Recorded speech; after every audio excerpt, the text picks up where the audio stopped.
what are you going to do about it? Our next presentation is... Don't throw the bath baby out with the bath water. Can you using that here, please? And the next presentation is Patricia Cheel, and she has a presentation on 1080. Oh, a petition, but you can have some time, maybe a few minutes, Patricia, to outline what the petition is about. Thank you. Thank you so much for accommodating us at such short notice, and also an awful mix-up we had collecting the petition from the printers this morning. But I'm just here as a replacement. You met Jeff and his lovely dog, but oh, maybe you didn't. He didn't get by. He didn't get through here because he was going to speak here on behalf of Angela. Now, the whole idea is to get through to you today just what effect this 1080 drop in the Hanuas is having on the residents there, and also in the wider picture of contaminating our forests, our waterways, etc. So Angela has given me something here that I'd like to read out to you all. Unfortunately, the whole text of the petition didn't come on there, but you're welcome to check it out. In fact, someone may be able to bring it up on there if you look under the Toko petition site for Stop the 2015 Auckland 1080 Deadly Poison Drop. So what Angela would like me to say is, I live in Hanua, 990 metres from the Cossies Dam itself. I have been contacted by Auckland Council regarding the 1080 drop. We have not agreed to this at our boundary and have clearly voiced our feelings in the brief consultations. I have been informed that the drop will be 80 metres from our boundary, and I also realise that the dust drift from aerial sprays has been measured at 1 kilometre from the drop zone. This in itself is most concerning. The flight path for the drop passes over Cossies Creek. This is a major waterway that leads into the Wairoa River, 500 metres downstream from the Hanua Falls. My house is less than 500 metres from the drop zone. I have performance horses, cattle and domestic pets. There are 2 camps that often have school groups staying and use the river extensively for their activities, not to mention the bush tracks. I can only imagine the stench following a 1080 culling. I am aware that on several drops 1080 has fallen out of the drop zone, resulting in the deaths of livestock on private property. Our cattle source water from the Cossies Creek and Wairoa River. Both these waterways are connected to Cossies Dam. Our water table is also a concern, as chemicals often leach into the water tables, and with the amount of springs in this area, this is inevitable. I already have concerns with the recurring contamination of Cossies Dam from herbicides and the lack of ARC and water care informing us on these incidents, so we can take adequate measures to ensure we and our stock are safe. Not to mention the lack of community information to registered dog owners that live within 1,000 metres, that'd be a kilometre, sorry, of the ARC boundary.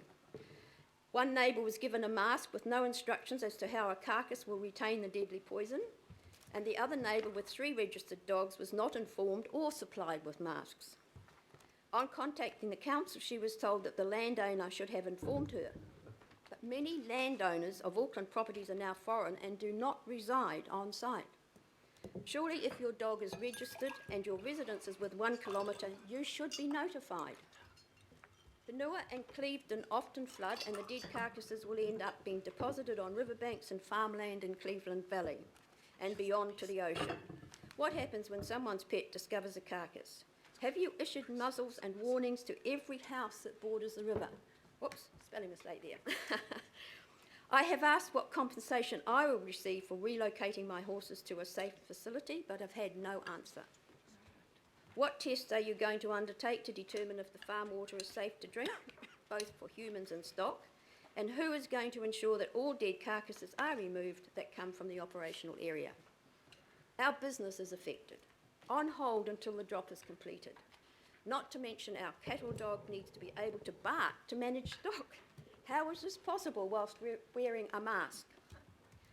Clients are not prepared to risk breathing the dust that will be created by the drop whilst this operation is underway. We live here, we pay taxes, pay rates, with no benefits like recycling, and now our land is to be poisoned.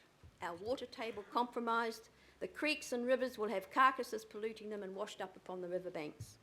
This is mass inhumane murder of all oxygen-breathing creatures that come into contact with 1080.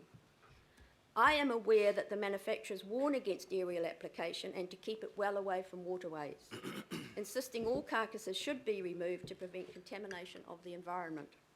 And yet New Zealand uses 90% of 1080 produced and totally ignores these safety requirements.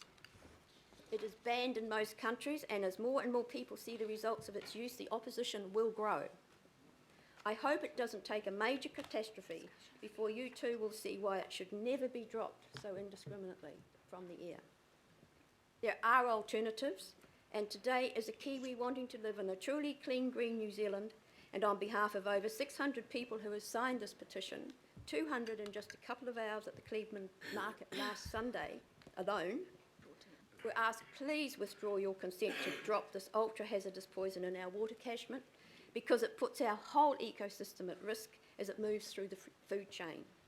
And it's especially terrifying for those families living adjacent to the drop zones, as we are, especially those who have already seen their pet or another animal suffer an agonising, prolonged death. So thank you for hearing us out today, and I would just like to add my own little note coming in today.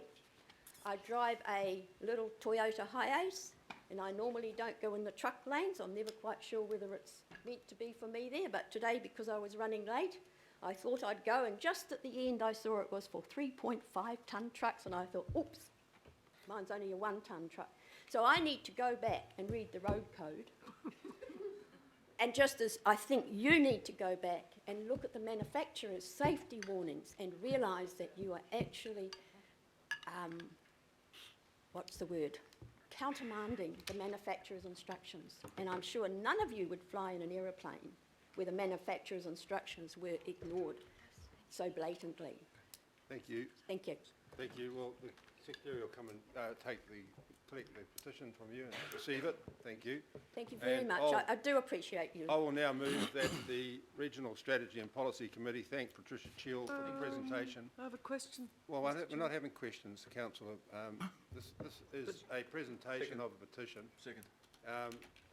And receive the petition on Stop the 1080 Drop in Auckland's water catchment area. It's seconded by Councillor Darby. I'll put that motion. Point of order, Mr. Chairman. Order? A number of issues have been raised that give me concern. One is that tenants are not being informed of the drop. I think that's fairly major. And could I ask that the points that were raised, and I have never heard of masks being issued to dogs. So I'm really concerned that the petition goes to someone who can actually respond to the concerns. Well, I thank you, Councillor Casey, but this is the receipt of a petition. Exactly. It's not the debate of the operation or any other the operational matters, I'm sorry. What's So the point we of will doing a receive- petition if you don't do anything about it? We will receive the petition, and that is as far as the matter will go Oh, that's here nonsense. today. So it's been moved and seconded. I'll put the motion. Those in favour? Aye. Against? No. Declare that carried. No Thank you. point. Thank you, Patricia. Recorded. Thank you. Thank you, Councillor Casey.